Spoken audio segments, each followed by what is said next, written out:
What's up, guys? Mike Thomas, aka the young Trishula here. I'm back once again with chat. They're over here. They can do whatever, I guess. But once again, in the spirit of creating more content for you guys, we are doing more one-take YouTube content over on our Twitch channel. Go follow us on there. That is where the majority of our content is produced. And today we are going to be looking over all of the new cards, just reading all of them from the upcoming Duelist Nexus set, which has already released in the OCG, but it will be coming out in the TCG rather soon. And I figure now that we're past Nationals, we're kind of in the off season, it's a good time to start thinking about things to come. Of course, there will be cards in the Duelist Nexus set in the TCG that were not in the OCG, as we are getting a TCG exclusive archetype, and I don't think right now that those cards have been revealed, but we will be going over those when those eventually are. But for today, we're just going to go through and just like read all of these cards. I haven't looked through any of these, so this is all going to be completely, you know, like my first impressions, my first takes on all of these cards. So I might get some stuff wrong. I might think some of these cards are less good than they end up being, or better than they actually are. But who knows? We're just gonna go through it. So this, I think, will just be a good resource for anybody who, you know, wants to learn what the new cards are and specifically wants my opinions on them. Remember to like and comment, subscribe as always, and let's hop into it.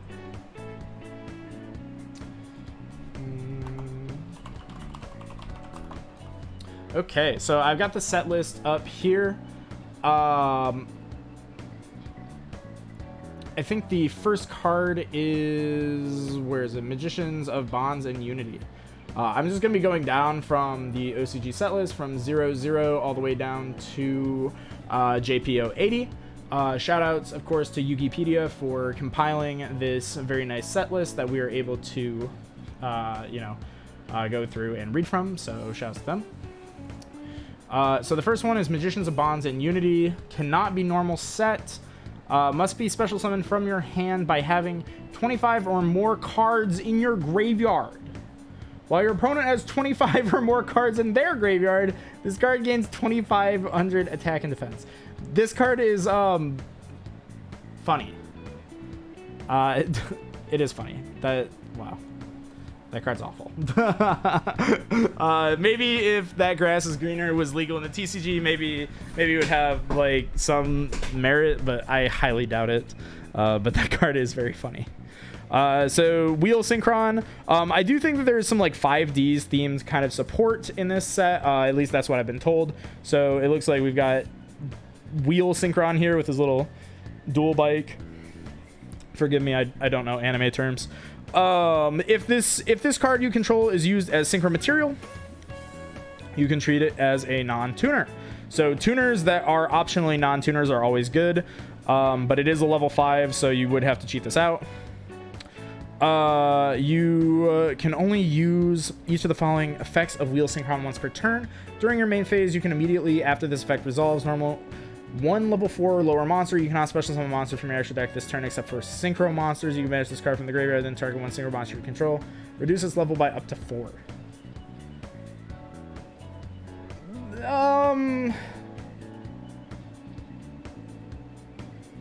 Maybe? Can you summon this off of Junk Speeder? Hold on, can you summon this off of Junk Speeder? That's the real question. What does Junk Speeder do? Let's look this up real quick. You can special summon as many Synchron tuners as possible with different levels from your deck in defense position. Okay, you can. So, because you can summon this off of Junk Speeder, this card might be good, specifically because it can be treated as a non-tuner. So, because of that, I could see this card having some use, because you can special it off of Junk Speeder. And then, like, the problem with Junk Speeder is that they're all tuners, right? Like, it summons just a bunch of tuners from your deck. And so, like, you can't synchro with a bunch of tuners. But you can synchro with a non-tuner. So this could potentially be useful in making Junk Speeder a better card than it currently is. And this card is very broken. All it's going to take is more cards like this that are optionally non-tuners to make this card go on the ban list. So maybe some potential there. The effect that it can, you know, manipulate levels in the graveyard is maybe relevant. Who knows? You know, for a synchro deck, that's maybe always relevant. But I think this has potential. I don't think it's more than a one of, though, in a deck that probably isn't meta. Revolution Synchron. This is one that my Twitch chat has been pinging me about, asking me to look at. So I have high hopes for this card. I don't know if this card is going to be good or not, but it is very cute. I will move Twitch chat over a little bit. You can see that it is very, very cute. It looks like a very baby power tool dragon. If you synchro summon a power tool monster or a level 7 or 8 dragon monster, Dragon Link support, this card in your hand can be used as material. You can also use this effect of Revolution Synchron once per turn. If you control a level 7 or higher Synchro monster while this card is in your graveyard, you can send the top card of your deck to the graveyard, and if you do, special summon this card, and its level also becomes 1. That's interesting. So if you control a level 7 or higher Synchro monster, this card is literally Glow Up Bulb. So like this card has the potential to be Glow Up Bulb. It is an Earth, which is good because it is a 1-for-1 Glow Up Bulb replacement. Where do I see this being the most useful? Not in the TCG. I see this being good in OCG, in Thunder Dragons, because you could have this in your hand. And if you have Thunder Dark on the field, you could synchro for Chaos Ruler, the Chaotic Magical Dragon, or Pepega. You could make that just immediately just by having this in your hand, milling cards, and then also searching like for a Thunderhawk, and then bringing this back and making hot red. I don't know if something like that would be viable in Dragon Link in the TCG, but maybe in Thunder Dragons. This feels like Thunder Dragon support. It doesn't feel like Dragon Link support. This feels like Thunder Dragon support. And also specifically OCG Thunder Dragon support. TBD on whether this card is good though. Maybe also another Junk Speeder card. Gazelle, the King of Mythical Claws. Now these are the new illusionist types, I believe, right? My Twitch chat can answer that. If this card is normal or special summon, you can add a level 5 Fiend monster or 1 Chimera Fusion from your deck to your hand. This is a beast, but I think it meant to go with the illusionist stuff. If this card is sent to the graveyard for a fusion summon, you can add 1 illusion monster from your deck to your hand. So this card is very, very good. I don't know how many people have like seen this or talked about this. I don't know if it's really catching on in the OCG, but I did see an OCG deck profile for Illusionist Despia. It was like branded Despia with Illusionist cards in them. And that deck seemed really, really good. So, and obviously with this card being not only a Stratos, but also like if this card is like sent to the graveyard, you can, you know, get a search. This card can potentially get you a lot of pluses. Like, I think where this card probably comes up the most is like normal summon this and then go like Patchwork, and then like what I could imagine is this plus Patchwork plus Tragedy or something like, and you go search for a level 5 Fiend monster or something, and then you go Patchwork for Poly and Edgejump Chain, and then you make what's it called, the big guy, Guardian Chimera, that one, and then you pop a card, you draw 2 cards, and then you search a card. Like, this card seems nuts in combination with Polymerization or specifically Patchwork. So this card very good. I like this card, but maybe limited in the number of decks you can play it in at the moment. And I think this is the card that is intended to search, which is Big Wing Berphomet, which is a level 5 Dark Fiend. If this card is normal and special summon, you can add a level 4 Beast monster or a Chimera Fusion from your deck to your hand.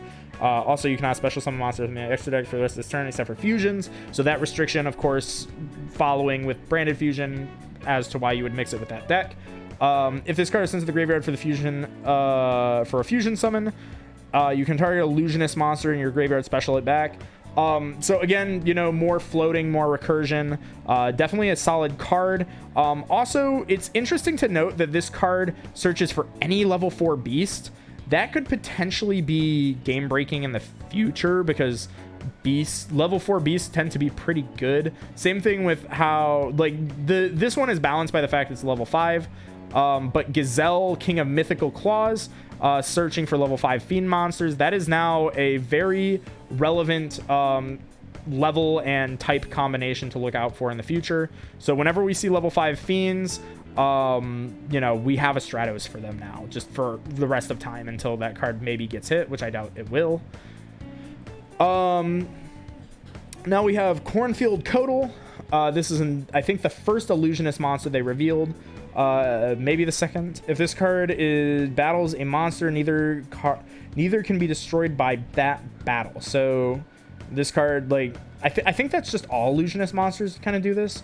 Like, monsters, like, if they battle a monster, neither one of them can be destroyed because it's an illusion, it's not real.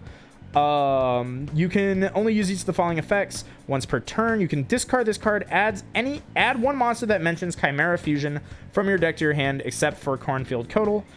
So very, very good. So we have a Stratos for our Stratos, and it's also a monster. Like we have a Rhoda for our Stratos that is a monster, so it is useful. It's better than a spell card.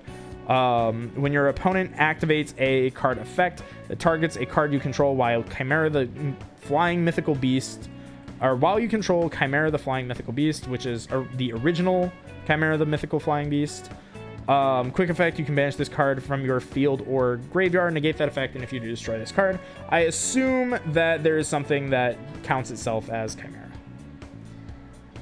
So going to be looking forward to that. But so far, all three of these cards very, very strong. Very, very strong, and it makes sense as to why I've seen them see some play in the OCG, now that I have properly read them. Another illusionist monster, we have Mirror Sword Knight. If this card battles a monster, neither can be destroyed by battle. Yep, more illusionist text. You can only use each of the following effects of Mirror Sword Knight once per turn. Quick effect, tribute this card, special summon one monster from your deck that mentions Chimera Fusion.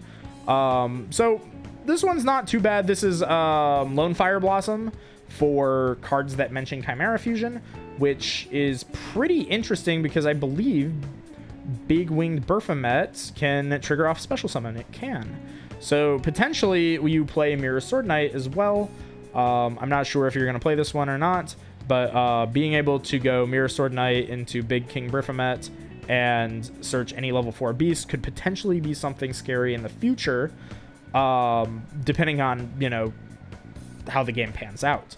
So interesting package to keep in mind, not just for the immediate future, but for like the prolonged future. Level 4 beasts, you know, you could potentially, any level 4 beast that could special summon itself or has a good effect in the hand, you can potentially get to it very easily by just normal summoning Mirror Sword Knight, kind of like a brilliant fusion package.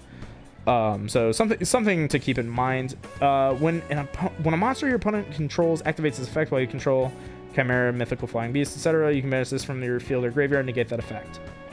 Yeah, so again, kind of an insane effect. Hold on, did Cornfield do the exact same thing? Or something slightly similar? Card or effect that targets a card you control. This one says, when a monster your opponent controls activates this effect at all. So both Cornfielddal and Mirror Sword Knight, they kind of do similar things. They're both getting you into your other cards that speak or that mention Chimera Fusion, which are the Stratoses. But if they're in the graveyard and you control the monster that this theme is based around, then they can provide you with negates and protection from the graveyard. So all of these very, very solid effects, very solid cards just in general. Maybe not going to be meta defining, but definitely things to keep your eyes on. Ooh, very cool retrain of Giant Rex? I don't remember the name of this card, but it was one of my favorites growing up. King Rex, the Twin-Headed Dragon. If you control no monsters, you can special this card from your hand. You can only special summon King Rex, the Twin-Headed Dragon once per turn this way. If this card is normal or special summon, you can target one monster on the field with less attack than the total of all dinosaur monsters you control and destroy it. You can only use this effect once per turn. So this card is honestly, like, this card feels like pack filler, but this actually might be a really good card in just Dinosaur. Just in general. Like, I don't know if Dinosaur would want to play this or not, but this is kind of just like a Cyber Dragon for dinosaurs that also just pops a card. So I know they already have Pankratops, but it's not the worst card in the world. Like, anything with 1600 or less just immediately gets popped. Any other, you know, if you summon any other dinosaur, then it can just, you know, keep popping good cards. Level 6 is a really good level stat right now, so definitely not bad. Yeah, honestly, solid card. Not amazing, but definitely solid. It looks like more King Rex support. King Rex, the Dragon King. When this attacking card destroys an opponent's monster by battle, you can activate this effect. This card can make its second attack during this battle phase once per turn. Except the turn this card was summoned. This card, you can target 2 monsters your opponent controls, destroy them. This card would have been really good 20 years ago. Yeah, that's really all I have to say about that. King Rex, it's kind of bad. Altergeist Mal Wisp. This is new Altergeist support. Very interesting. I remember people being excited about this. I think they finally got their tuner. If this card is added to your hand except by drawing it, you can special summon it. So this is now a free extender off of, is it Meluseek? Meluseek's the one that searches, right? So you can now go normal Meluseek, search Link Karibo, or go Link Karibo, search this, special it. If this is normal and special summon, you can target an Altergeist monster in your graveyard, special it in defense position. Also, for the rest of this turn, it cannot activate its effects. So this card seems very, very good to me. Because now Altergeist have a 1-card Link 3, right? Like, am I crazy for saying that? Imagine if Hulk was in the game. Like, Altergeist would be doing Hulk combos. This doesn't seem bad. I don't know what you would use it in, but like, it turns, at the very worst, it turns Meluseek into the best normal summon in the deck because it's a 1-card Hextra. And then you can link off the Hextra with the Link Karibo to search Multi-Faker. So, like, you could already do that, but you would also get a Link 3 out of it. So, seems pretty good. That seems pretty fucking good. Another Altergeist card. Altergeist Perenitrator. Not Penetrator, Perenitrator. This card can attack directly. You can use the following effects of Altergeist. I'm just going to call it Penetrator. Once per turn. When this card inflicts battle damage to your opponent, you can draw 1 card. If this card is sent from the field to the graveyard, you can send an Altergeist card from your hand deck or face a field to the graveyard. This just seems like a worse Meluseek. Maybe you play one of it. It just feels like worse Meluseek. I'm sure that Altergeist enthusiasts will find some way to make this card good, but I don't see it. Now we're on to Manadium. I'm going to go cards. Get a hamburger today after work. I'm now in a good mood. You are safe from vibe checks for now, Dragon Man. Oh, well, thank you, Slayer, for the TTS. We are doing a live record, so appreciate the no vibe checks during the live record. But Manadium Trade, 1 tick, by the way. Manadium Trade, if you control Visa Starfrost or a monster with 1512 or 1521 exactly, you can special this card from your hand. Okay. You can special summon Manadium Trade once per turn this way. If this card is destroyed by battle or card effect, you can special summon 1 Manadium Tuner from your deck. I don't know if this is good. I'm not gonna lie. It's a level 2 fairy tuner. I haven't really messed around with much of the Manadium stuff. So I can't really say whether or not this card is good. It is good. All right, Twitch chat is saying that it's good. So if you trust my Twitch chat, then this card I guess is okay or very good. I'm not sure, but I haven't messed around with Manadium too much. I know that the Manadium cards are getting better and better every single set though. So I would keep your eye on this stuff because every single time that there are new cards coming out. The Manadium stuff is getting better and better and better. So now we have Veda Karantha. I definitely not pronouncing that right. If a card or cards on the field is destroyed by a card effect and Visa Starfrost is on the field, except during the damage step, you can special this card from your hand. So I'm assuming that you can special this if you use Visa Starfrost effect to summon it. So like you could go like pop a card on the field, summon Visa Starfrost, and then this could trigger afterwards. I assume that's how this works. You can special this card from your hand, and if you do, add 1 Clear New World from your deck to your hand. What does Clear New World do? Isn't this the... Yes, this is this card. Target a face of monster you control, destroy it if you do. Special summon a monster from your deck in defense position with different type and attribute whose level is lower. Okay, so cool. A way that you can get to Clear New World. If a monster in your possession is destroyed by card effect, you can target a monster your opponent controls, destroy it. This card doesn't seem very good. I'm not gonna be honest. Or I'm gonna be honest. I think this card seems very mid. I feel like this is just kind of a lore card. Maybe if it's searchable, it's a one of. But I don't know. I don't see it. Maybe there's something broken with this card, like that'll fly over my head, but I just don't see it right now.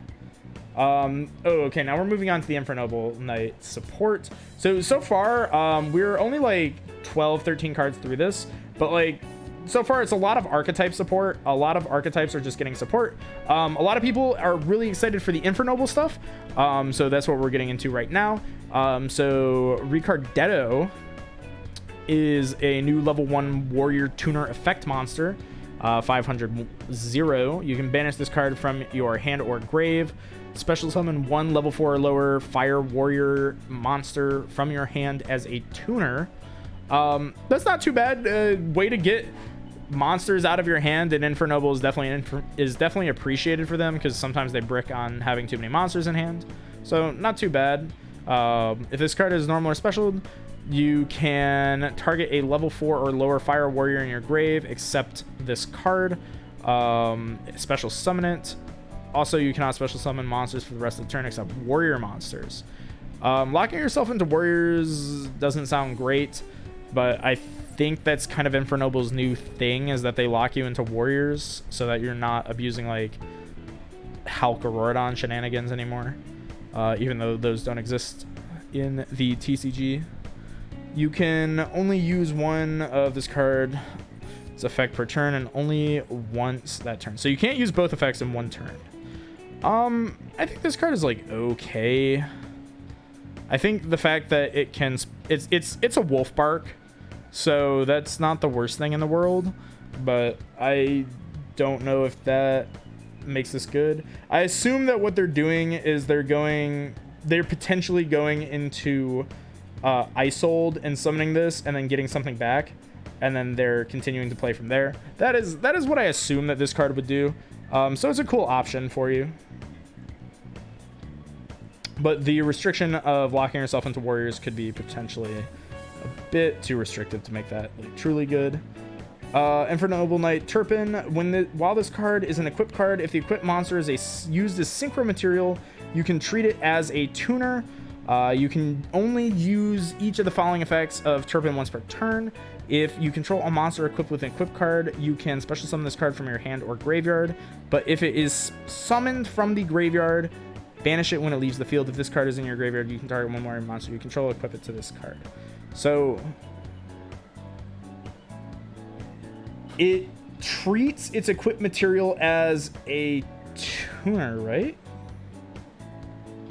Yeah, it treats its equipped material as a tuner, which could be interesting. That could potentially allow you to do some cheeky stuff. And the fact that you can special this back if you equip something with an equipped card is pretty good, because this deck revolves around equipped cards. I think this card's probably good.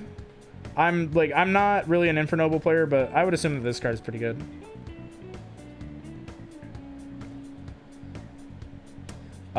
Ooh, this is the dream cake nightmare stuff card. I know that this card saw a lot of attention when this set was first revealed. So this is a Nemlararia Realizer, the dream Materializer Sleeping Princess. This is an obnoxious name. This is horrible. but it has really cool art. Gains 100 attack for each face down card in your extra deck. You can only use each of the following effects once per turn. If this card is in your hand, you can target a monster you control, place it on the bottom of your deck. If you do, special summon this card. If this card is special summon, you can activate one of these effects. Add a Dreaming Nemlaria card from your deck or extra deck face up. Oh, from your deck to your extra deck face up. Or change one face up monster on the field to face down defense position. I don't know what this archetype is. This card already exists, I think. I'm gonna go out on a limb and say that these cards aren't good, because it just feels like there's a lot of... It feels like there is just a lot going on here. Like, you have to summon this card by placing one of your cards back to the bottom of your deck. That doesn't feel like a great summoning condition, but it does search for a card, so it kind of searches for a card. It places a card into your extra deck. I don't know how useful that is for this deck, but I'm gonna go out on a limb and say that this deck isn't very good because it's trying to do too much. I'd be happy to be proven wrong, though. Here's another one, Reveal. If this card is in your hand or graveyard, you can banish 3 cards from your extra deck face down. Special summon this card. So this is better. I think this one's already better because you don't have to control a card to summon this. You can just banish cards. So potentially already better. Not special summon monsters from the extra deck, except pendulum monsters. Oh, that's depressing.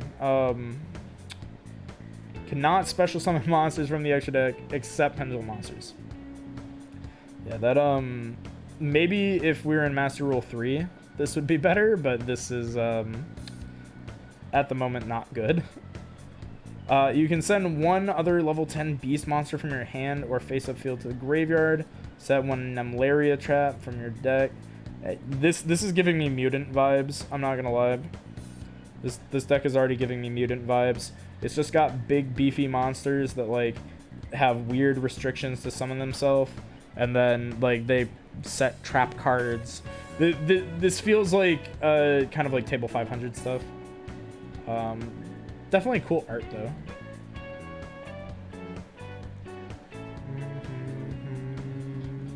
Deck doesn't use the extra deck. That's this whole thing. Oh, okay. Okay, maybe it's not as bad of a restriction as I thought, but that's still not good. Any deck that, like, doesn't use its extra deck, I feel like I don't like limiting my options. Let's put it that way. I don't like limiting my options. Evatile Forest. Okay, we got Evil Support. Classic archetype. If a classic archetype of monsters that did not really do much of anything, but their extra deck monsters were very good, kind of like Ice Barriers. If a monster you control would be destroyed by battle or card effect, you can tribute one reptile or dinosaur monster instead. Yeah, this card is already awful. You can only use each of its effects once per turn. This card is normal or special summon. You can special an Eviatile monster from your hand or graveyard and face down defense position. During your main phase, you can set one Evo Force or Evo Instant from your deck. I mean, I think these cards are relevant for Evils.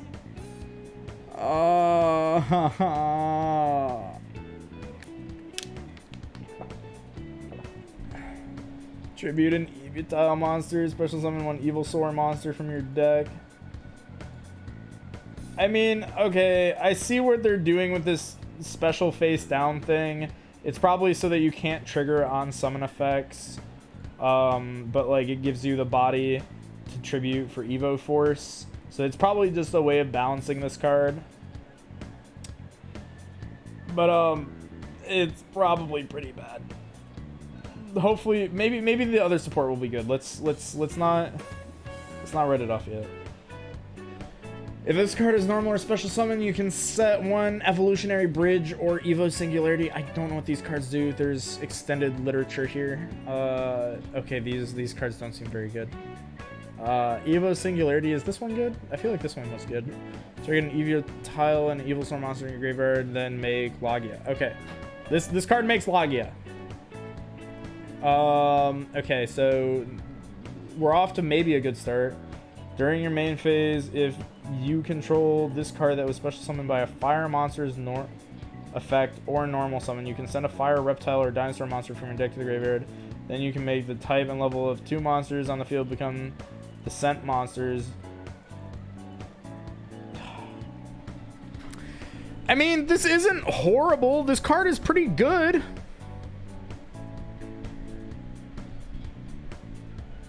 For Evilsaur, but you're still playing Evilsaur. So, I don't know. Where I think that this card maybe shines is maybe this will find its way into a dinosaur deck as a way to cheat out Dalka more easily in the future. There's like potential here, but it's just asking for a lot. It's not easy. So like, I guess when I say cards need to be easy, like I'm thinking about these cards, the illusion cards that we looked at earlier. These 4 cards are easy. There's not downsides here. Like if this card's normal special summon, just add something. No, there's no restrictions. There's no setup required. No additional steps. Like it's just easy. These cards are easy to use. These ones require more deliberate setup and more specific combinations of cards. So I think that these cards are better examples of strong support than these ones. And I think this is something that like card literacy it's getting harder to be good at like evaluating cards, because before, like if a card was a +1, it was good. You know, like if a card was a Stratos, it was good. If a card like did something on summon, it was good. But now every card does something on summon. Every card's a Stratos. Every card gets you other cards.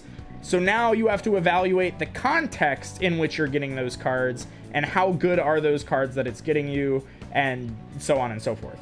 So I feel like it's getting a little bit harder. So now we have Unchained support. This really seems to be the pack of just like random support for archetypes. Unchained Soul Sharvarv. I'm calling it Sharvarv, even though I feel like I said it right already. During the main phase, if this card is in your hand, quick effect, you can target a Fiend monster or one set card you control, destroy it. If you do, special summon this card. Also, while this card is face up in the monster zone, you cannot special summon monsters except Fiends. If this card is sent to the graveyard, you can set Untrained Spell Trap directly from your deck. I feel like this card is absolutely fucking nuts for Unchained. However, it is still an Unchained card. That's pretty much all I have to say about that. This card seems really crazy though in Unchained, and the fact that this is a quick effect does mean that they have more ways to OTK you now into open boards. So that's probably very appreciated for them. Also, like this card seems easy for Unchained, because like having any Unchained card or a set card is not a tall order. Now we have Unchained Soul Shyama. You can target one card you control. This is also a 6. Destroy it, and then you can destroy one spell trap on the field. This one already seems harder because it doesn't have a way to summon itself. If this card's in your graveyard, you can target a Fiend monster or set card you control, destroy it. If you do, special summon this card. Place it on the bottom of the deck when it leaves the field. Alright, so this one's kind of like the opposite of this one, where it's like this one you can summon from your hand, this one summons from grave. I feel like this one is easier to get into play, so this is probably the good one. This one's probably the bad one. I would be surprised if the water one ends up being the better one.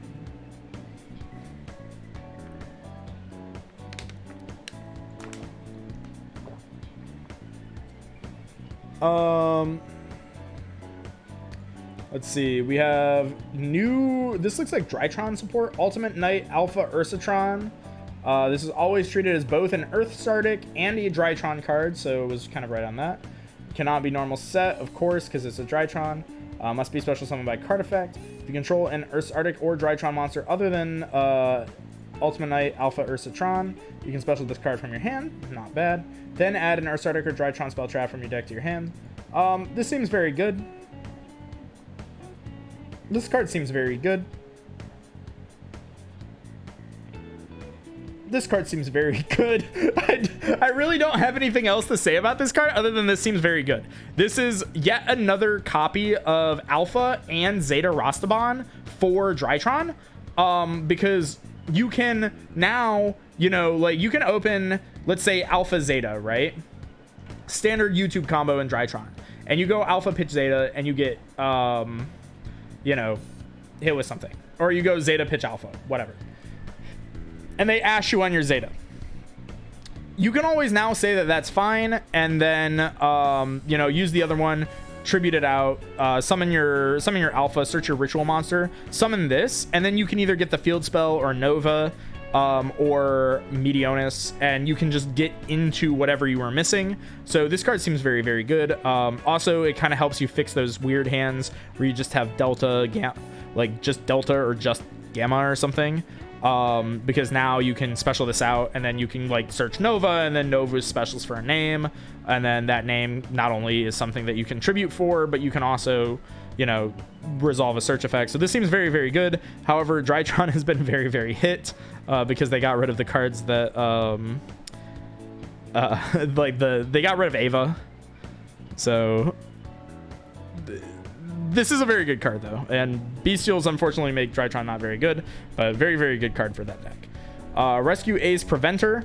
Rescue Ace cards are interesting. I haven't explored them too much, but I know that these cards are very interesting. Rescue Ace Preventer says you can banish one Rescue Ace from your graveyard, special summon this card from your hand, control another Rescue Ace monster. Quick effect, you can target a effect monster your opponent controls, change it to face down defense position. If this card is sent to the graveyard, you can target one of your Rescue Ace monsters, except a level 8 monster, special summon it. You can only use each effect of this once per turn. This seems pretty good. I mean, it summons itself, and it recurs exactly the resource that it gets rid of. So you banish a Rescue Ace from your graveyard, and then you can also then target an effect monster your opponent controls, book it, which seems pretty okay. And then if it goes to the graveyard, you get back whatever Rescue Ace you banished, as long as it's not a level 8. So this seems pretty good. I mean, has an on-field effect that disrupts the opponent, has a self-summoning condition, and recurs the resource that it gets rid of. So not bad. I don't know much about this archetype, but this card doesn't seem bad at all. A new Monarch, because we needed more of these. Thestalos, the Shadow Firestorm Monarch. So now we're starting to fuse the Monarchs. You contribute this card by tributing one monster your opponent controls and one tribute monster and one tribute summoned monster you control. Oh my god. They're finding new and creative ways to create normal summon decks. If this card is tribute summon, you can banish one random card from your opponent's hand, and if you do, inflict 1,000 points of damage to them. Then if this card is tribute summon, tributing a level 8 or higher tribute summon monster, you can apply this effect, banish one card on the field. If it's a light, or if it is a fire or a dark monster, inflict damage equal to its original level times 200. So this is kind of like a combination of the original Thestalos and also Caius. Kind of interesting, but it's a Monarch. I highly doubt that it's going to be like meta defining in any given universe, unless they really make a push for making Monarchs good again. Behemoth, the King of All Wars. This looks like a retrain of Behemoth, King of Mythical Beasts. So it looks like we're kind of treading that old water of like the GX era a little bit with the Thestalos and now Behemoth. You contribute some of this card with one tribute. If this card is normal or special, target a beast, beast warrior, or wing beast in your graveyard, add it to your hand. And if you do, this card loses 700 attack. This card is normal summon says unaffected by the activated effects of special summon monsters. Once per turn during your end phase, you can make this card gain 700 attack. I'm not gonna lie, this card might not even be good in like GOAT format. Like this card like would probably be okay in GOAT format. But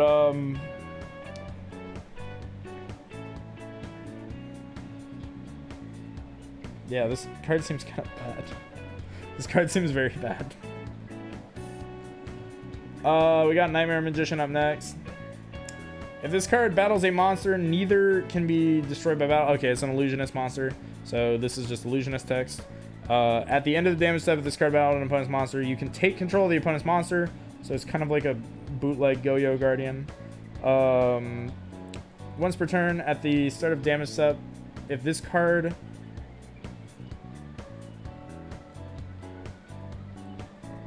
Once per turn at the start of damage step, if another monster attacks, you can destroy one card on the field. Yeah, this is like a structure deck card. Heat of the Fire Channeler. You can discard this card and one fire monster. Add a fire monster with higher attack than the other discarded monster from your deck to your hand. Also, you cannot activate non-fire monster effects for the rest of this turn. When your fire monster is destroyed... This card was so close to being good. So like this is just generic searching for fires, which is like okay. Like it's a generic searcher for fires, but it's a neg one, so it hard loses to Ash Blossom. But the fact that not only does this hard lose to Ash Blossom, it also locks you into fires for the rest of the turn, probably makes this pretty bad. Unless there's like a pure fire attribute deck in the future, this card probably won't see much play. Agnimal Candle. Agnimal? What is Agnimal? Yo, is this Pyros Support? Yo, where's Pain at? Where's Pain at? We got Pyros Support finally, and it's cute too. Look, it's like a little dog. If this card is added to your hand except by drawing it, you can special summon it. You can only use this candle once per turn, once per chain, up to thrice per turn. If monsters sent to your graveyard, you can increase or decrease this level by 1. This is like a weird Mare. This is like weird backwards Mare. Sure, I guess. I feel like this is just like one of those neat cards that like never gets played. Uruka the Magic Star. This is a beast, a wind beast. When one monster you control and no other card leaves the field because of an opponent's card effect, except during the damage step, you can banish this card from your hand or graveyard, special summon that monster if it is currently banished face up or in the graveyard. Otherwise, special summon this banished card. If this card is special summoned, you can make it gain 1500 attack until the end of next turn.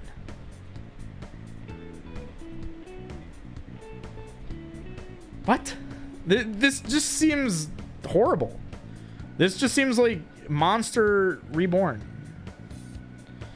Pod of Greed. Pod of Greed. This is a new flip jar. Flip effect. Apply these effects in sequence. I feel like every time they create a new one of these jar flip monsters, they get worse. Like not only do they get worse, but they get more complicated. Excavate cards from the top of your deck up to the number of cards your opponent controls. Add one excavated card to your hand and also send the rest to your graveyard. So it's like Chaos Ruler, but a flip effect monster? Then send monsters from your extra deck to the graveyard up to the number of monsters your opponent controls that were specialed from the extra deck. If your opponent has any monster specialed from the extra deck and you have a set monster and it's Pot of Greed, the game is over. You've already lost. Click and Echo. These cards are very cute. They're dolphins. Cannot be used for material of a fusion, synchro, or Xyz summon. Cannot be tributed while face up in the monster zone. If this card is sent to the graveyard as link material, special summon it to the summoning player's opponent's field and defense position. You can only use this effect of Click and Echo up to twice per turn. If summoned this way while it is in the monster zone, you must keep your hand revealed. Nothing about this card seems good. I feel like I'm saying that, but I'm sure somebody on like Farfa chat will find a way to FTK with this card. But that card seems awful. Singing Kaku. You can activate one of these effects, destroy this card, then draw one card. Discard one card, then draw one card. During the end phase of this turn, draw one card. This card would have been like mid in 2005. Like that, this card might have seen play like 15 years ago. Rahim, the manifested Maconko, new Maconko support. You can ritual summon this card with Maconko Kagura. I assume that's their ritual spell. If this card is in your hand or graveyard and you have another Maconko card in your graveyard, you can target one face-up monster on the field. Equip it with this card. You can only use this effect once per turn. Once per turn during the end phase. While this card is equipped to another monster, you can return both this card and the equipped monster to the hand. Cannot. Okay, so this is a very complicated compulsory evacuation device. I don't know to what extent that is good for Maconkos, but it seems complicated, therefore I'm gonna say it's bad. Chimera, King of Phantom Beasts.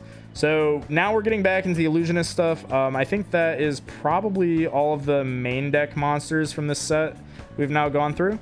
So now we're getting back into the illusionist stuff. This stuff is pretty good in my opinion. One beast monster and one fiend monster. So this is a new super poly target. I don't know in what universe a beast and a fiend are going to be on this field together. I don't know what future metas are going to hold for us, but keep in mind that this is a super poly target. This card's name becomes Chimera, the Flying Mythical Beast. So this is the card that those other illusionists were mentioning. So this card can be protected and enable negates by having the other cards in the graveyard, so keep that in mind. You can only use each of the following effects once per turn. If this card is fusion summon, you can activate this effect. Send one random card from the opponent's hand to the graveyard during the end phase of this turn. So this card is a hand loop, and because of the cards that surround it, it's potentially a negate as well. Excuse me. It's a hand loop and potentially a negate, so potentially this is already dealing with 2 of your opponent's 6 cards, so pretty solid. During the opponent's turn, quick effect, you can banish this card from your graveyard, target a beast, fiend, or illusion monster in your graveyard, special summon it. So not only that, if the opponent removes this from the field on their turn, and they put it in the graveyard, you can activate this, and then you can target one of the other guys, and you can return them, and then they trigger and they search. So pretty powerful. Like these cards seem really good. The illusionist stuff seems really, really good, especially in Despia. So I would keep your eye on these cards. Those are probably the best cards in the set. Chimera, the illusion beast. Chimera, the mythical flying, the flying mythical beast, and then 1 illusion monster. So this would probably require the fusion we just read plus 1 illusion monster. This card copies the name, of course, while it's in the field or in the graveyard. Can attack all monsters a number of times. This card can attack monsters a number of times each battle phase, up to the number of materials used for it. So it generates lots of attacks. That's never bad. If this card battles a monster, neither can be destroyed by that battle, but that does make the extra attacks less powerful. So that it kind of cancels itself out. It gets a lot of attacks, but the attacks don't actually kill the monsters. So like the attacks are kind of just useless. It's just extra chip damage. At the end of the damage step, if this card battles an opponent's monster, you can change that opponent's monster attack to 0, also negates effects. So this card seems okay. You just summon this and you go punch, punch, punch, punch, punch, and then you drop all of their monsters. You've basically killed their monster for your other monsters to then kill. Which is like kind of complicated, but also potentially good. I can see this card being interesting. So maybe that's like a 1-of in the extra deck. Let's see. We have Sleipnir, the Runic Mane. More Runic cards. Konami, please stop printing Runic cards. Please, please, please. Please just get these cards out of here. 2 Runic monsters. So the actual True Runic Fusion. During your main phase or your opponent's battle phase quick effect, you can target one monster or you can target one face-up monster your opponent controls. Banish both it and this card until the end phase. If your opponent adds a card from the deck to the hand, you can special summon one Runic token. I guess? I can't tell if this is good. You can target a face-up monster your opponent controls, banish, but I think this is good. This is good because it's just spot removal, right? Like, the first effect is pretty annoying. It's just spot removal. And then if the opponent adds a card from deck to the hand, it gets a free token. So it doesn't seem bad. It leaves behind a body to make it more annoying to kill Runic. And it is more spot removal because, sure, Runic needs more disruption. This just seems like it's making Runic even more annoying than it already is. I don't know why we needed this, but Runic players rejoice, I guess.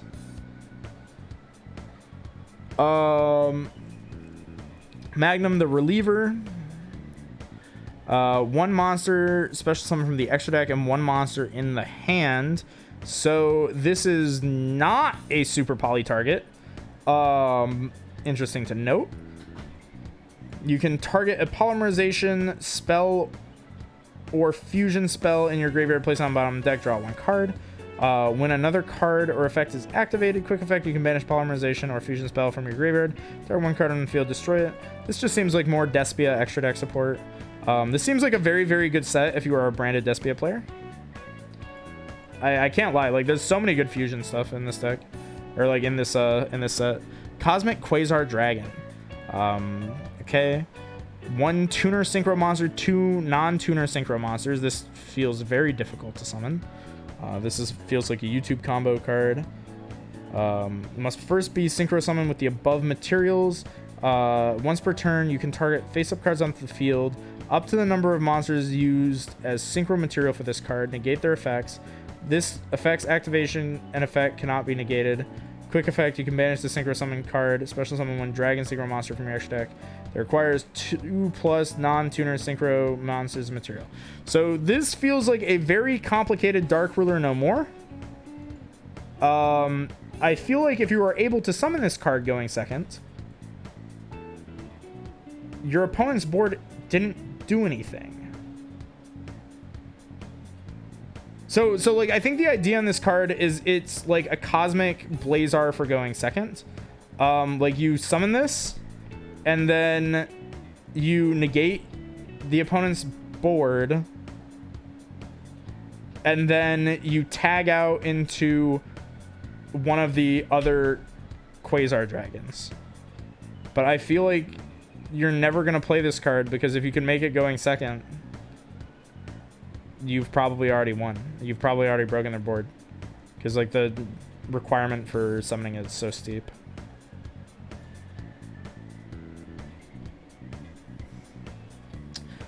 Crimson Dragon, more 5Ds support. If this card is special summon, you can add a spell trap that mentions Crimson Dragon from your deck to your hand. Interesting. Not bad. It's level 12, generic. So maybe this might be the first good generic level 12 that we've had that doesn't have like an insane summoning condition that just proactively adds a card.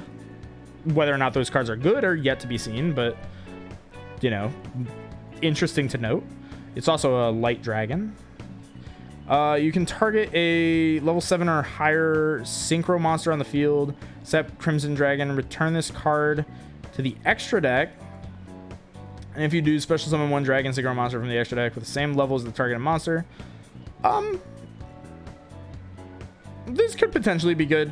I don't know what cards it searches for, but if the cards that it searches for aren't bad, then maybe this is good because you just summon it, search a card, and then you tag it out for a different monster that you just cheat out.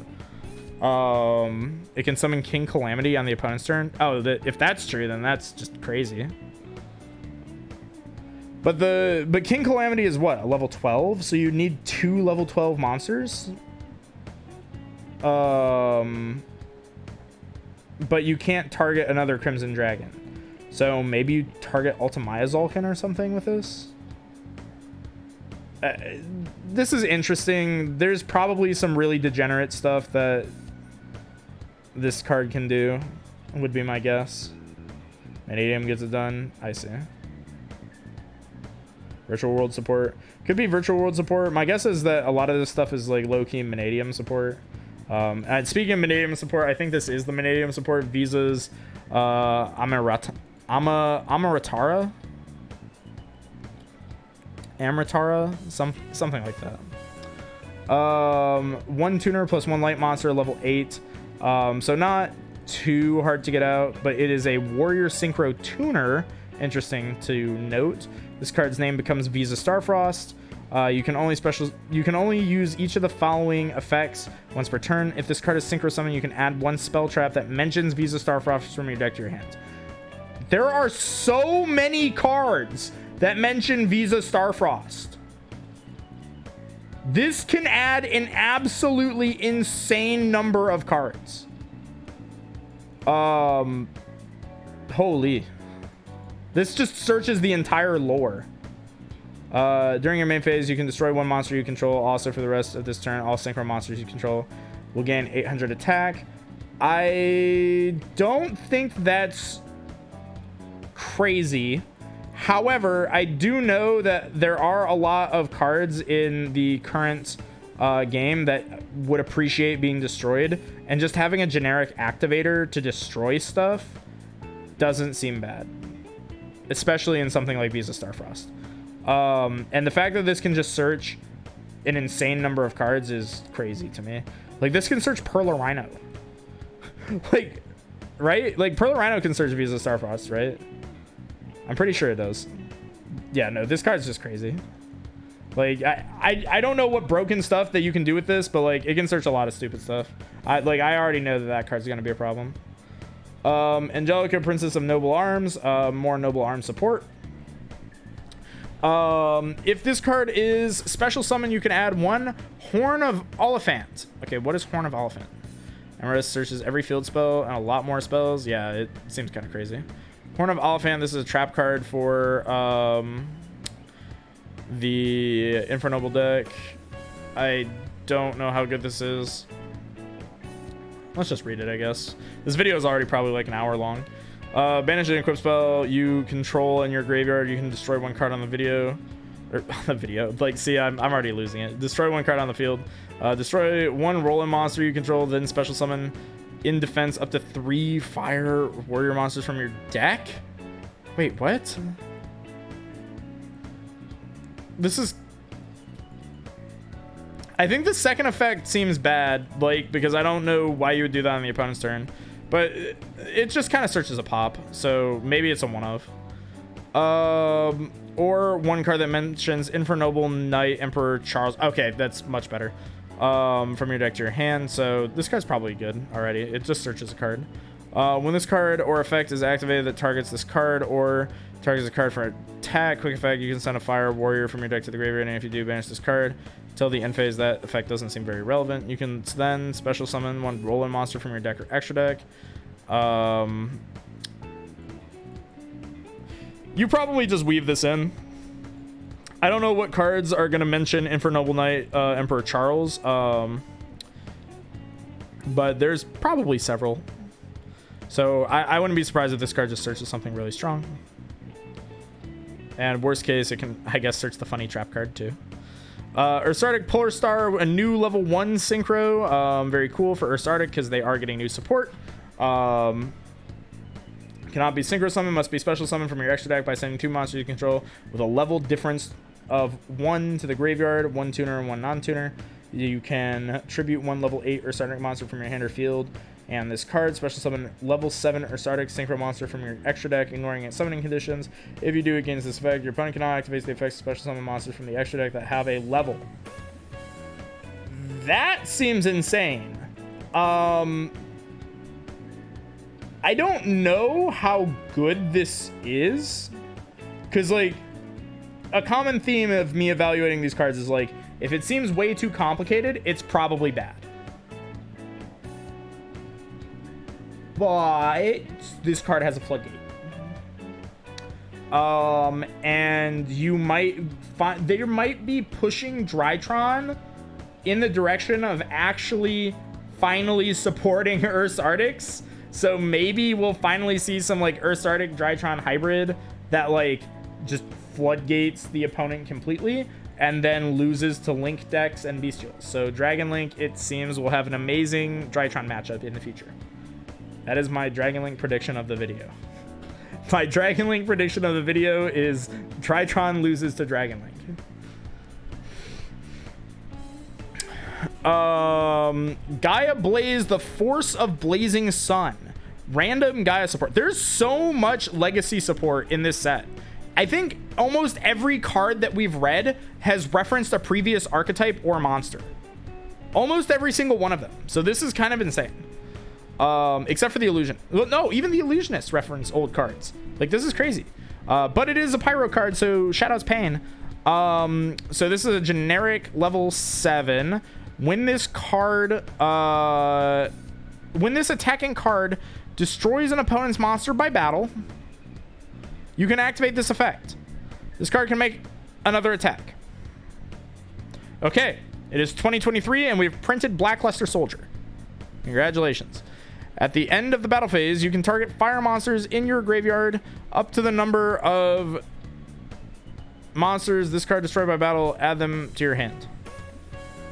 I guess this makes Destrudo okay. This seems very bad though. I don't think you'd ever play it. Maybe if you're really down bad for like a level 7 synchro, maybe.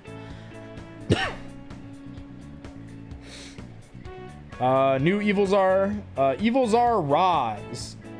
2 level 6 monsters. Ooh, Bestial support. And it's a dragon. Dragon Link support. Hold on. Your opponent cannot target this card with monster effects while it has material. Your opponent activates a card or effect. You can detach 2 materials to... or if all materials attached to it are reptile and or dinosaur monsters, you can detach 1 material instead. Target 1 card your opponent controls, negate its effects until the end of the turn.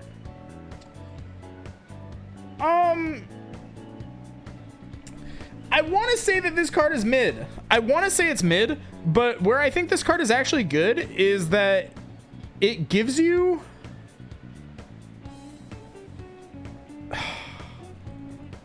This is like Bestial support, low-key. Because it's a generic rank 6. That's a negate. Like, this is a hot red. Yeah, it's like a bad hot red. But because it's level 6 and it's generic,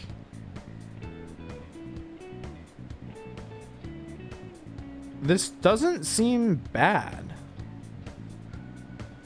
I'm gonna rate this card as like low-key pretty good, actually. I think this is the first rank 6 Omni Negate, which means that Bestials now are very, very strong, and that means that we'll probably get hit in the TCG, because I don't think we need to give Dragon Link more negates. I don't think you need to give me access to more negates. Like, what this card says is Magnuma is now an Omni Negate.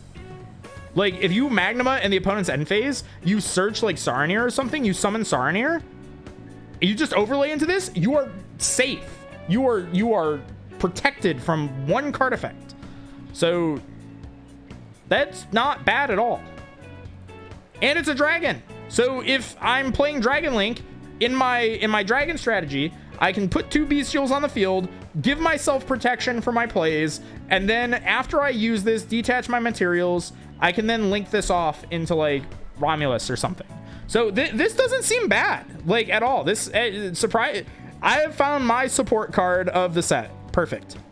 I've found my support card. So Dragon Link players rejoice. Pearly Nor. Oh, this is the best card in the set. I was waiting for us to hit this card. This is the best card in the set. This card shoots Pearly from being like kind of tier 1 to probably the best deck in the game. And I'm pretty sure this is also the reason that they pre-hit like Plump or like Delicious Memory, Because this card is stupid. So if you're unfamiliar with the Pearly archetype, each of the memories summons a different cat from the extra deck, a different cat. Their best memory, Sleepy Memory, was the only one that did not have an associated cat. So it was their best spell because that's the one that lets them draw cards. But it didn't have anything to summon. So that was its downside. It now has something to summon. So it no longer has a downside. Not only that, but this is also probably the best cat. So not only does the best spell now have no downside in that it now has a cat to summon, but the cat that it summons is probably also the best one. So once per turn, you can discard one. It's also generic, by the way. Generic rank 2. You can discard one card, target a card your opponent controls, or up to 2 cards if this card has Sleepy Memory attached, which it will. Return them to the hand. Up to thrice per turn, you can then attach a Pearly Quick Play spell to this card. I think they all do that. But then you can also you can attach that card on the field to this card as material. And then set a Pearly trap from the deck. So you get Yeep like all the time. So this deck is always getting to Nor. Like they're always getting to Nor now. And on top of that, they have a double Compulse. And this one is guaranteeing that like you're drawing cards. So like you're drawing cards, you're bouncing cards, you're setting the traps. Like this one is crazy. This one is super, super good. Like pick up Pearly cards if you haven't already, because Pearly is probably the best deck going forward. Like Arise Heart is no longer public enemy number 1. Pearly is now X-Pearly Nor is going to be public enemy number 1. And I didn't find this to be true when I played Kashtira, but allegedly Pearly has a very, very good Kashtira matchup. So we might even see Kashtira fall out of the meta. Or the meta is about to become like Pearly versus Kashtira. And bad news for Dragon Link. Dragon Link does not like X-Pearly Nor. So 07 boys. 07. Thelematic Kratos. Pearly eats cash alive. It's so stupid. I see people keep telling me that, but like I don't think I have ever lost a Pearly with Kashtira. So I don't know. Like I don't know. That's just me though. So this is a new generic rank 8. Each time your opponent activates a trap card or effect or a monster effect, place 1 spell counter on this card. When it resolves, maximum 9. That is odd. If this card would be destroyed, detach from material instead. You can remove 3 spell counters, apply one of these effects. Add 1 spell or spellcaster effect monster. Oh no. Oh no, this thing generically searches any spell card. That's scary. Special summon any spellcaster from your hand or deck. This card is balanced by the fact that it requires the opponent to play. However, this card can search any spell card in the game. I don't know how to feel about that. I feel like this is still going to be bad, but like this also feels like one of those cards that like this feels like a Yajiro Invader kind of card where it's like you give your opponent Yajiro Invader, you stack a bunch of counters on this, and you search for anything in the game. Like it's a goofy card. I don't think it's gonna like break the game, but it's just a goofy card. Grenosaurus, the Magic Head Cannon. I feel very old to have now witnessed Grenosaurus legacy support. Oh god, that was like one of the first Xyz monsters they ever made. 2 level 4 monsters. When your dinosaur monster destroys an opponent's monster by battle, and since it's the graveyard, you can detach one material of this card, inflict 1,000 points of damage to your opponent, and then this card gains 1,000 attack. If this card is Xyz summoned and is destroyed, you can target a set card on the field, or you can target 1 card on the field, destroy it, and if you do, burn your opponent for 1,000. This card's kind of mid, but it is a generic rank 4, so and it is a dinosaur monster, so I think it can trigger off of itself, right? Yeah, so this doesn't seem too bad. It's not like the worst rank 4 in the world. This seems like this card will be broken in Duel Links, but it's kind of mid. Altergeist Adminia. This is the Altergeist rank or link 4. As we saw earlier, Meluseek is now a link 3 for free, so potentially a very interesting card. If this card is link 7, you can set one Altergeist trap directly from your deck. That seems very strong. It's also a 3k beat stick. Once while this card is face up on the field, during the main phase quick effect, you can send one card you control to the graveyard, then target an effect monster your opponent controls. Take control of it, and if you do, it is treated as an Altergeist monster. This card seems very strong, I'm not gonna lie. I don't like that they're giving Altergeist good support. Like, all the Altergeist support seems very, very good. So I hope that we don't see Altergeist pop back up on our radar. Altergeist feels like it has the potential to be like a new Salamangreat type deck, where it's like, it's not super great, but every like once in a blue moon when like the meta is very stale, like it's just gonna pop out of nowhere and just jump scare us. So maybe. Ooh, what have I done? What have I done? One take, by the way. Oh, Emperor Charles the Great. This is the new Infernoble card that people are freaking out over. This is the link 1. It specifically takes Charles equipped with an equipped card to summon, which is easier to do than you would think.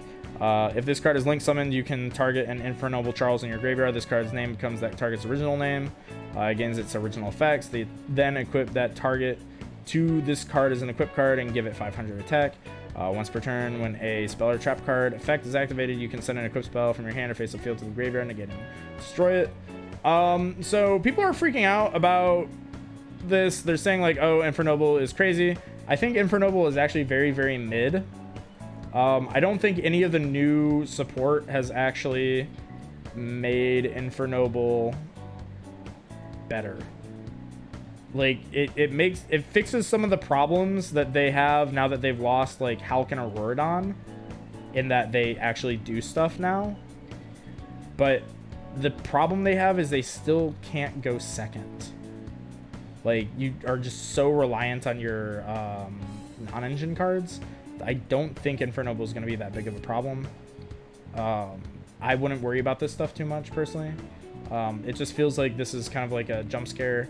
It's going to be like the super heavy samurai of the format, maybe, where it's just like you have to prep for it, but like, do you expect this deck to be like the best deck? No. Unchained Soul King Yama. Ooh, Unchained got a link too. Very cool. A new one. It is also kind of generic. 2 Fiend monsters, so technically live twin support as well. If this card is special summon, you can add an Unchained monster from your deck or graveyard to your hand. That seems very good considering that we got a new Unchained extender. Card you can destroy is... If a card you control is destroyed by battle or card effect, while this card is in your graveyard, you can banish this card, special summon a Fiend monster from your hand or grave. Then you can destroy one card you control. That seems very, very good. Yeah, this card seems broken because this is just a Stratos for Unchained, which they desperately needed. And then not only that, but if it's in the graveyard and then you do Unchained things, it lets you target a card in your graveyard and unchain things to your Unchained card. So it's just very good engine for Unchained, but unfortunately Unchained is still Unchained. So still not very good, but good for them. Synchro Overtop. Target any number of level 7 or 8 Dragon Synchro monsters in your graveyard. Dragon Link support. Special summon them in defense, but their levels become 1 and their effects are negated. Also, you cannot special summon a monster from the extra deck except Synchro monsters. Never mind. It is not Dragon Link support. It is Junk Speeder support. When a Synchro monster you control is destroyed by battle, you can banish this card from your graveyard. Special summon one Crimson Dragon from your extra deck.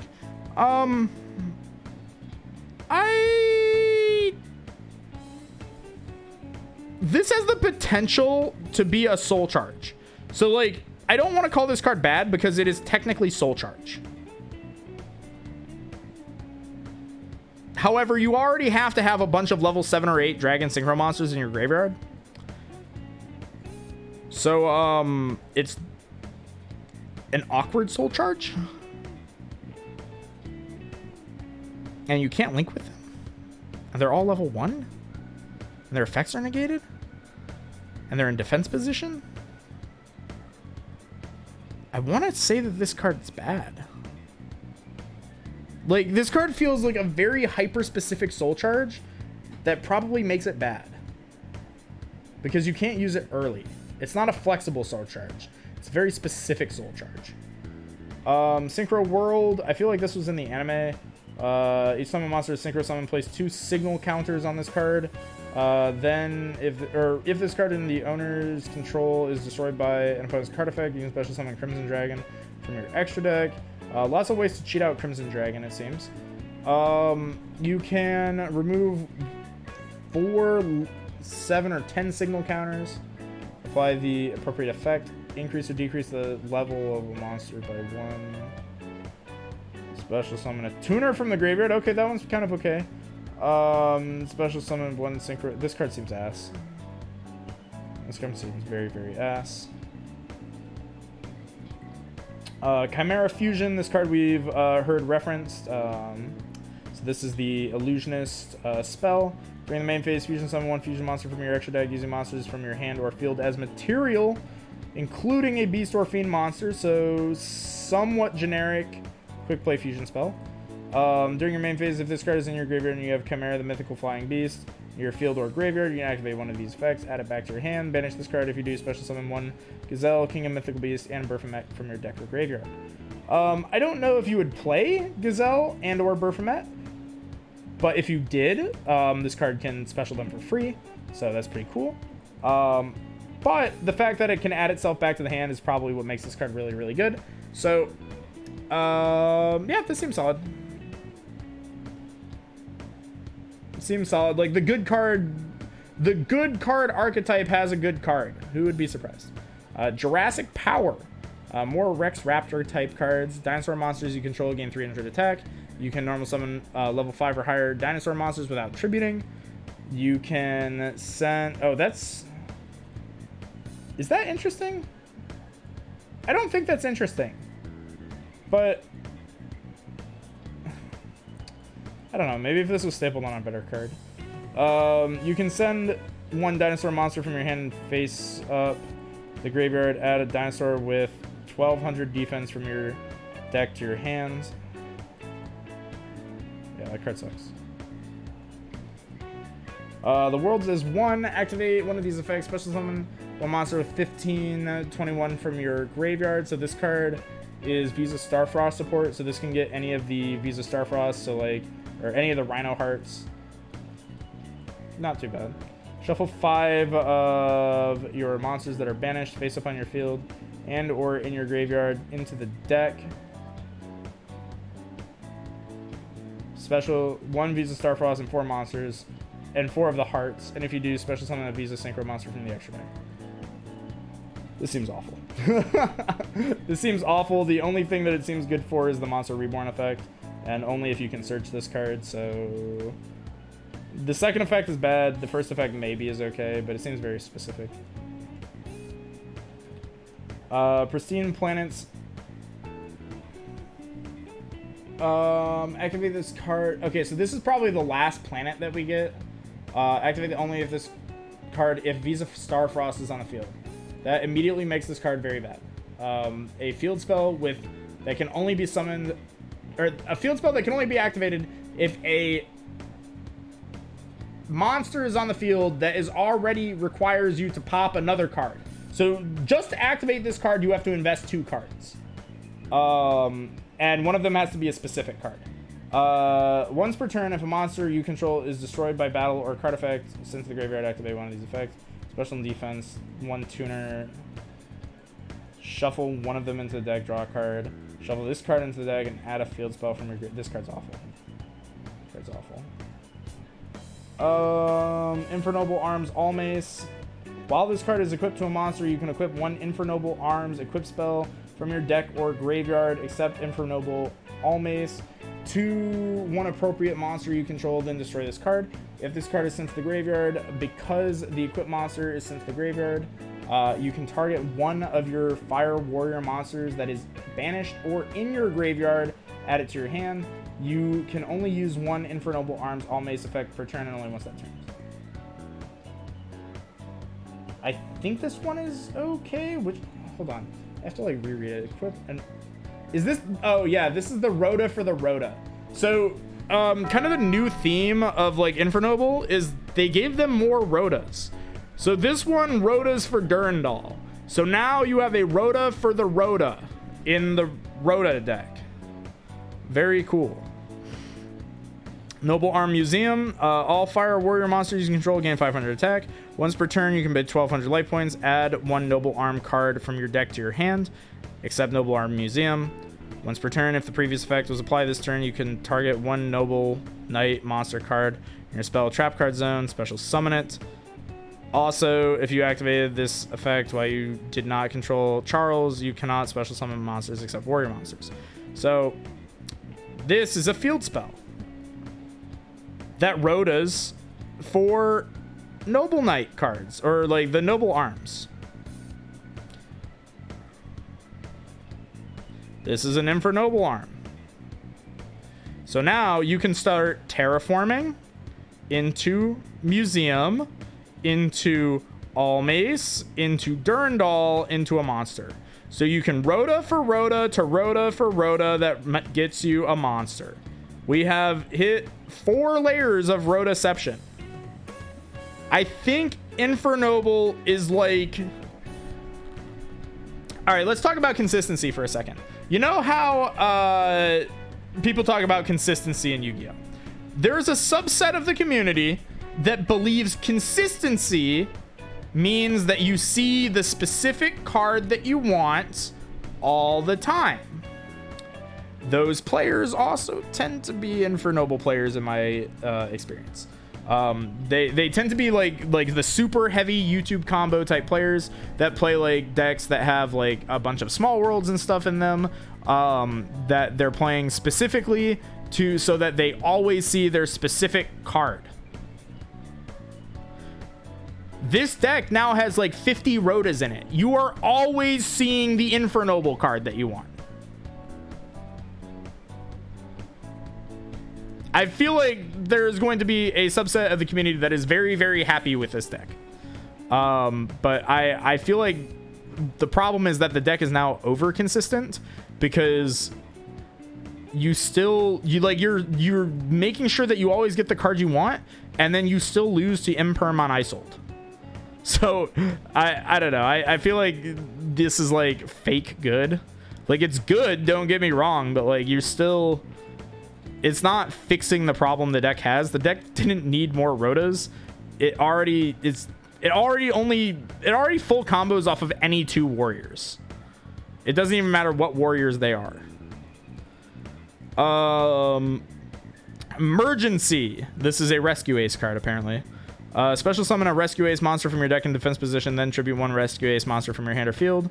So basically this is Foolish Burial for Rescue Ace, but sometimes it's not. It's more like Terralment Grief. This is kind of like Terralment Grief for Rescue Ace. During your main phase, you can banish this card from the graveyard and target Rescue Ace trap card in your graveyard, set it. I don't play Rescue Ace. I don't know if that's good. But it's a consistency card, so like I'll give them that. Maybe they needed it. This is another card that people are worried about. Dark Corridor.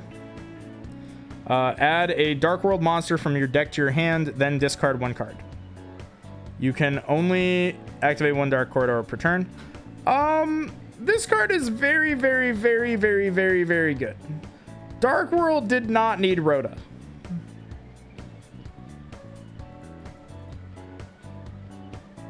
I feel like you can also play this card kind of generically too, because like you could just play this to search for, is it Brow? Which one's the good one? Like this is kind of like a Pot of Greed in some ways. I don't think you need to play this generically. I don't think you probably would. Like you could, but I don't think you have to. But this is very good. I don't necessarily think that Dark World is like good, but I don't think it needed to be buffed either. So this is kind of scary.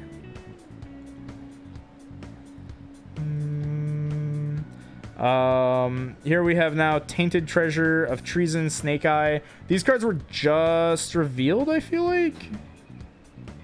These cards were just recently revealed. Target one face-up monster on the field. Place it face-up in its owner's spell trap zone as a continuous spell. You can only activate one Tainted Treasure of Treason, Snake Eye per turn. Maybe it was that they got support recently. I'm not really sure exactly what the situation was, but this card's interesting. This is just kind of like new spot removal. I don't think this card is like necessarily good, but it's not bad either. Like it's not good, it's not bad.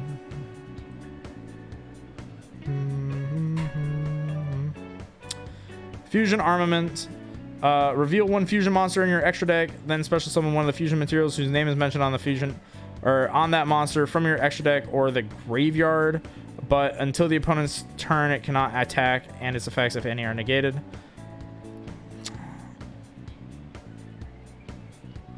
I don't feel like that's crazy. Special summon one of the materials. I don't know where you would use this. Maybe there's a use case for this, but like, reveal one fusion monster in your extra deck, special summon one of the fusion materials whose name is mentioned on that monster from your extra deck or graveyard. So this cheats out other extra deck cards. I can't even think of like what this would cheat out, but because it cannot activate its effects, I don't know in what universe you would want this. And it doesn't work with the illusions either, because it requires a named card, right? Yeah, it's like whose name is mentioned on the card. I don't know where you could use this card. Maybe you use this to special out Dark Magician. Maybe this is Dark Magician support. I don't know. We got Duelist Genesis up next. If you have a tuner on your field or in your graveyard, add one Synchro spell trap from your deck to your hand. I feel like I want to say that this is good for Synchro decks. I don't know what this would be searching. I don't know what Synchro spell traps are good. I'm gonna reckon though that this card is probably good. In the deck that it's played in, it's probably very good.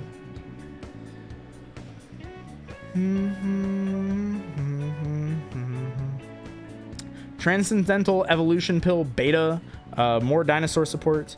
Tribute 2 monsters from your hand or field, including a dinosaur. Special summon one level 5 or higher dinosaur monster from your deck or extra deck. Or extra deck is interesting with an equal or higher attack stat than the tributed monster's attack total. For the rest of this turn, after this card's resolved, you can have special summon monsters from the extra deck, except dragon, dinosaur, sea serpent, or worm monsters.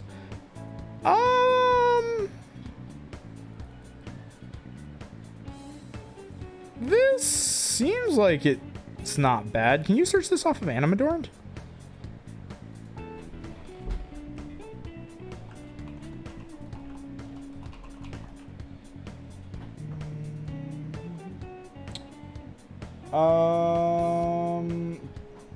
Yeah, you can.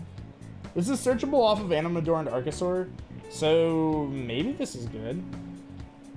But it tributes 2 monsters.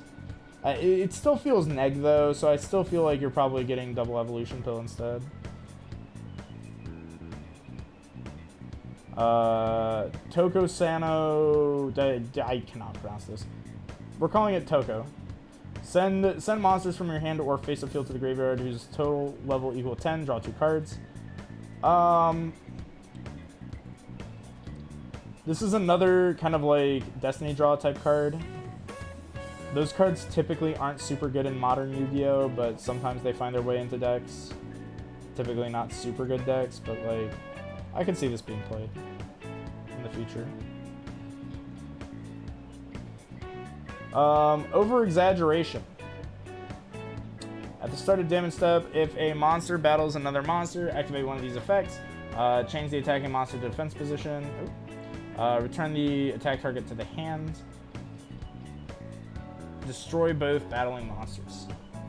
This card feels like a goat control card.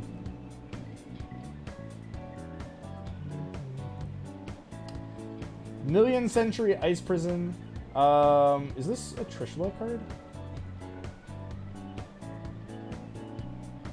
I can't tell if this is Trishula or Ice Jade. During the main phase, if a monster you control leaves the field by an opponent's monster effect, you can, except by being destroyed, activate one of these effects. End the main phase, skip the main phase one of the opponent's next turn. If a monster you control leaves the field because of an opponent's monster effect, except by being destroyed, activate one of these effects. End the main phase, skip the main phase of your opponent's next turn. This card might be good?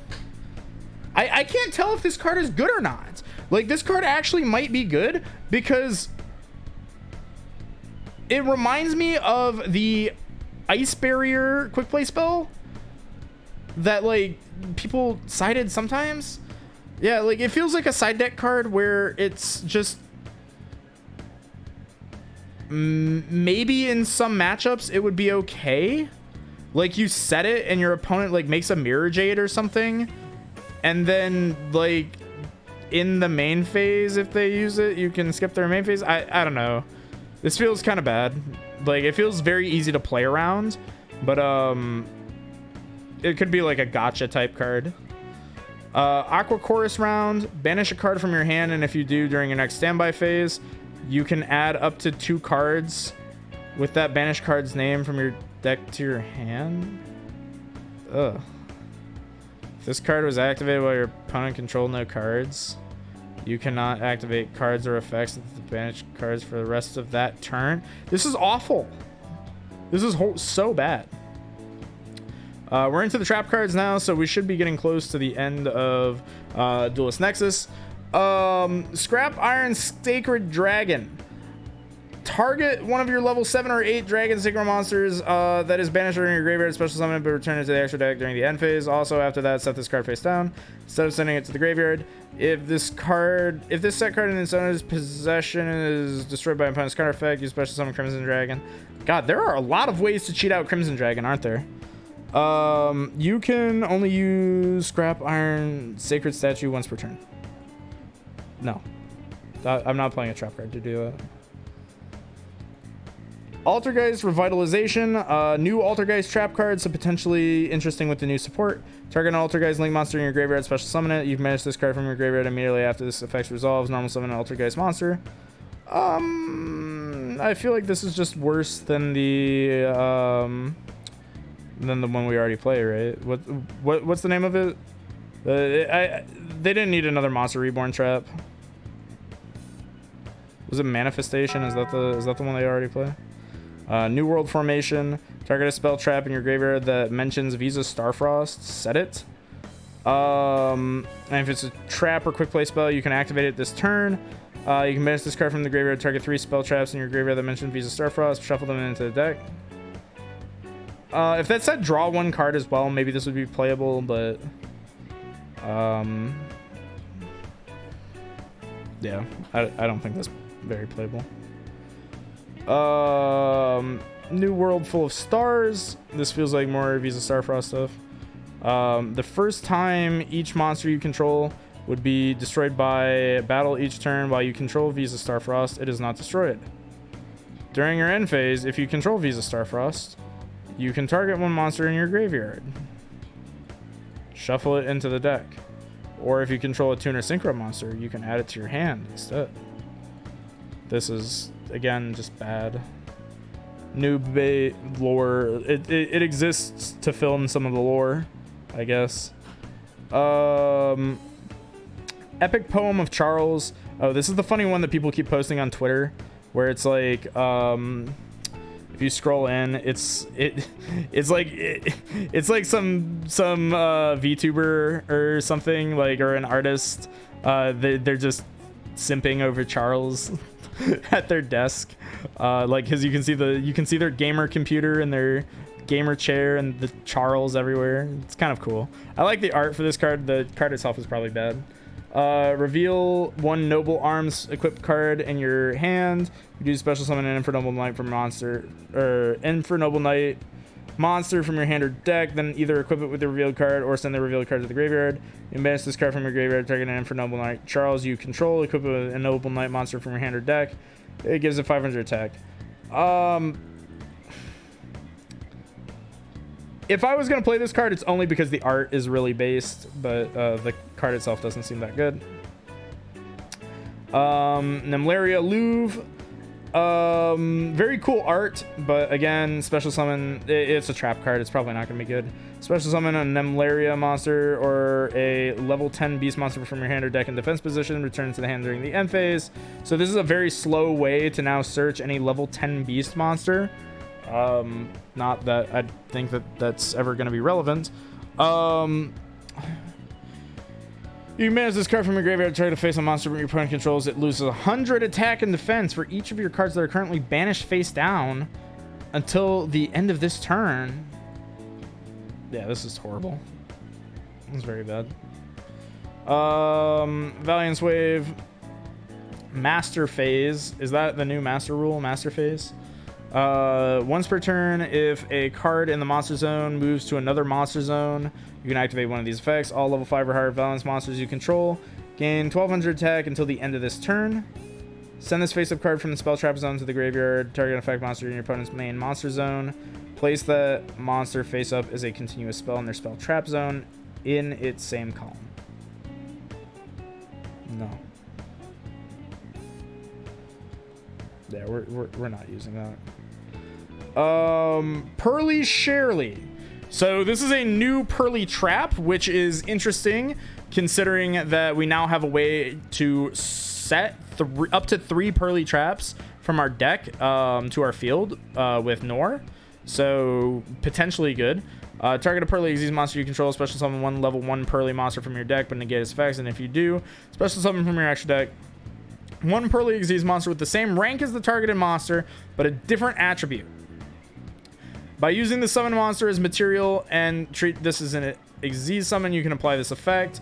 You can one card from your deck with the same Pearly quick play spell. So what this does is you basically target one of your, like, you target your Nor or something, and you summon a different one of the Pearly Xyz from your extra deck, and then you get to, depending on which one you go for, you can then equip one of the spells. So maybe this is useful, but this doesn't seem as good as it could be. Maybe it's a one of. I don't really know which one you'd want to summon out. Maybe maybe the blue one, the one that is a negate. Maybe that's the only one you would summon. But it's interesting because you can set multiple traps, so it's an option. Maconko, Spirit Walk. Target one face-up monster your opponent controls. Equip that face-up monster to one Maconko monster you control. Then, if a ritual monster card is on the field, you can inflict 500 damage to your opponent. For each equip spell you control, woo! 500 damage, that's crazy. You can banish this card from the graveyard. Special summon one Maconko monster that is banished or in your hand. I don't think Maconko wants to play traps, but I mean, Snatch Steal effects are always decent-ish, but this just feels like a worse crackdown, so maybe it's only decent because it's searchable, but I don't think Maconko wants to play trap cards, so it's probably not good. Banishing Trap Hole, new Trap Hole, so new Trap Trick support. Even the generic cards in this set find ways to be legacy support. It really just feels like the theme of this set is everything is legacy support for something. When your opponent summons a monster with 1500 or less attack, banish that monster's with 1500 or less attack face down. So this is like a modern bottomless trap hole, right? Or is bottomless 15 or more? I think bottomless is 15 or more. This is maybe sprite support.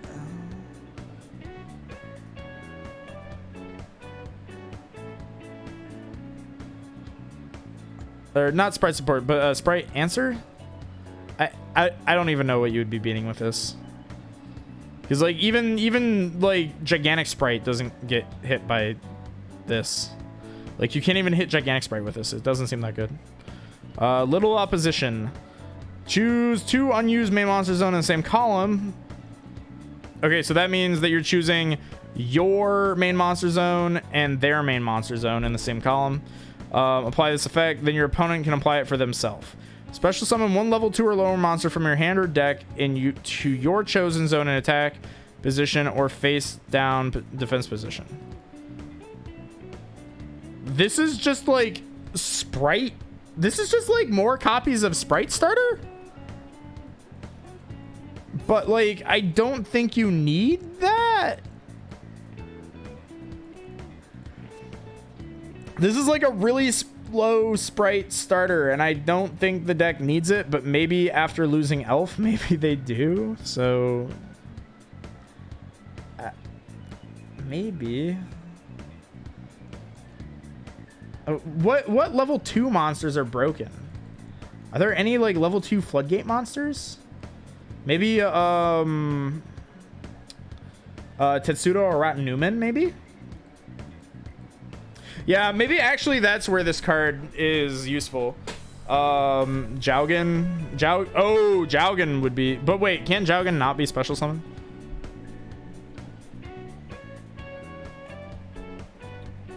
Wait, no. Yeah. No, it can, but it's a 3. Jaugen's a 3. I think Tetsudo or Ratnumen is the only one that I know of.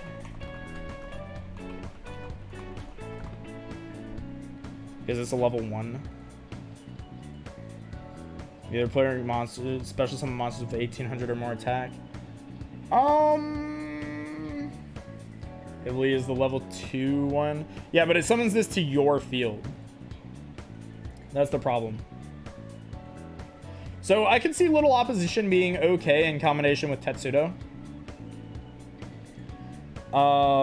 Maybe in Sprite, like Sprite could use this to either tutor out like a random card, or maybe cheat out, or just like we could see this as a new artifact scythe type situation where like people side this as artifact sanctum and then Tetsudo or Ratnumen becomes our scythe. I could see that. Altergeist support kind of, yeah, I could also see it as Altergeist support in combination with the new Altergeist cards. I think there is like potential for little opposition. I just feel like the only thing that it does is it summons out Tetsudo or Ratnumen.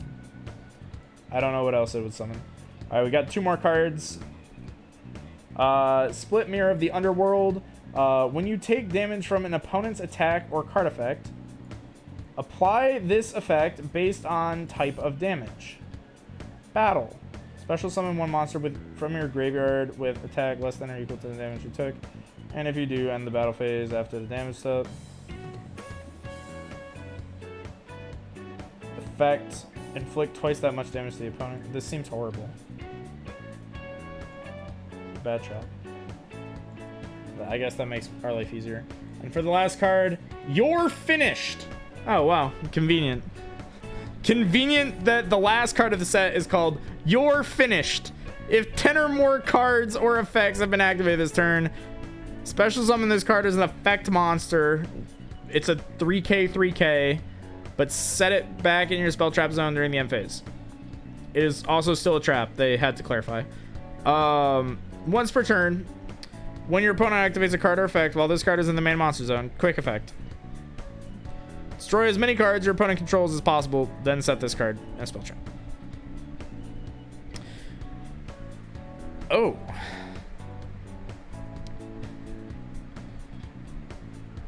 This is kind of like a trapped Nibiru.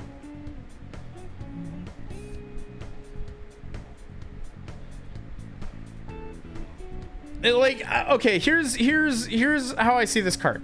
It's like a trap card Nibiru, where it's like you set it and the opponent's popping off on you, and then you flip it, and then they play another card effect, and then you say, ah, gotcha. Or you just put it on the field, and you know, you're telling them you're finished. You have to stop playing now, otherwise you're gonna lose all of your cards. So it's kind of flavorful. However, the battle phase exists, and by 10 card effects or activations, if they don't have a negate for the funny trap card, you're finished. They were probably already finished. So this card sucks. But like, this card sucks, but like, somebody is gonna get juked by this shit at locals and they're gonna get upset. Like, that's what this card is. Like, some dude is gonna put this in their deck at locals. You're gonna get like jump scared by this shit and you're gonna get upset by it. Yeah, but that is Duelist Nexus. Those are all the cards that dropped in the OCG. I believe we are getting a TCG exclusive archetype, and I will go over those cards when they do come out in when they are revealed for the TCG, but they're not revealed yet. So these are all the cards we know. A lot of really good cards. I think mostly this is just a Despia support set, and like funnily an Altergeist support set. There's definitely some really cool cards in here, but I think honestly the most important card in the set is the Pearly Xyz. But I don't know, a lot of these cards are good, they're just not like immediately impactful, except for the Pearly card. So really cool. Looking forward to this set. Let me know down in the comments below what you think about these cards. What is your favorite card from the new upcoming set? Yeah, and I think that's all for me. Like, comment, subscribe. Yeah, see you next time.